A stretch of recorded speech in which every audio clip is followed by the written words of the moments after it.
राजस्थान के अरावली पहाड़ियों की छाया में बसा एक गांव था, खरमपुर, जहां हवाएं सिर्फ धूल नहीं, सदियों पुरानी कहानियां भी उड़ाती थीं। गांव के बाहर एक पुराना बरगद का पेड़ था, जिसे लोग सूरज ढलते ही छोड़ देते थे। कहा जाता था कि उस पेड़ की जड़ों में खून बहा है और वो आज भी प्यासा है। कहानी थी सावित्री की, जिसे उसके पति ने अमावस की रात धोखे से मार दिया था। उसका खून बरगद की जड़ों में समा गया और उसी रात उसने चुड़ैल का रूप ले लिया। लोग कहते थे वो लोरी गाती है, ऐसी लोरी जो मर्दों को अपनी तरफ खींचती है और फिर उनकी आत्मा को निगल जाती है। और ऐसे में गांव में आया अर्जुन, जयपुर से, 28 साल का एक मिस्त्री, जिसने इन सब कहानियों को मजाक समझा। गांव वालों ने समझाया, घर के दरवाजे पर काली यंत्र टांग ले, बट अर्जुन ने हंसते हुए मना कर दिया। अंधविश्वास है ये, उसने कहा। विक्रम ने चिताया, वो चुड़ैल मर्दों को पकड़ती है जो उसका अपमान करते हैं, उनकी आत्मा काली को चढ़ा देती है। एक रात अर्जुन देर तक ट्रैक्टर ठीक कर रहा था, लालटेन की रोशनी में। हवा भारी थी और हवा में चमेली की मीठी खुशबू के साथ एक सड़ी सी गंध खुल रही थी। तभी कहीं दूर से एक धुन आई, मीठी लेकिन डरावनी, जैसे कोई माँ अपने मरे हुए बच्चे को सुला रही।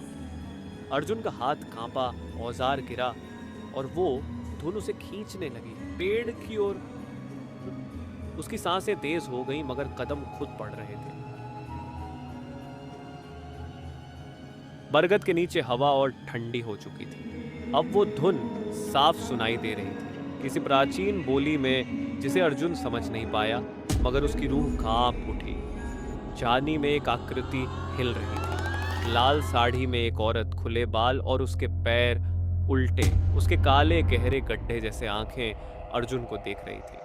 होठों पर एक मुस्कान थी जो इंसानी नहीं लगती थी। वो हाथ से इशारा कर रही थी, आ पास आ।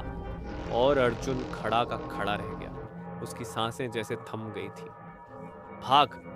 अचानक विक्रम की आवाज आई। वो दौड़ता हुआ आया और अर्जुन का हाथ पकड़कर खींचने लगा, लेकिन वो लोरी अब अर्जुन के जहन में बस चुकी थी, जैसे वो उसे पुकार रही हो, वापस बुला रही हो।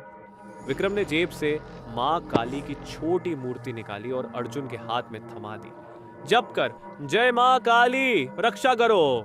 चुड़ैल चीखी, उसकी आकृति झिलमिलाने लगी, मगर उसने पीछा नहीं किया। वो वहीं खड़ी रही, नजरों में गुस्सा और भूख। घर लौटकर विक्रम ने सब बताया। सावित्री का खून उस पेड़ से बंधा है। माँ काली के रौद्र रूप की छाया को खुश करने के लिए वो मर्दों की आत्मा लेती है। वो सिर्फ मारती नहीं, आत्मा निकलती है और उसे माँ काली की रक्त पिपासु छाया को चढ़ा देती है। अर्जुन को नींद नहीं आई। हर रात वो लोरी और ज्यादा साफ सुनाई देती। तीसरी रात दरवाजा खुला था और काली की मूर्ति टूटी हुई जमीन पर पड़ी थी।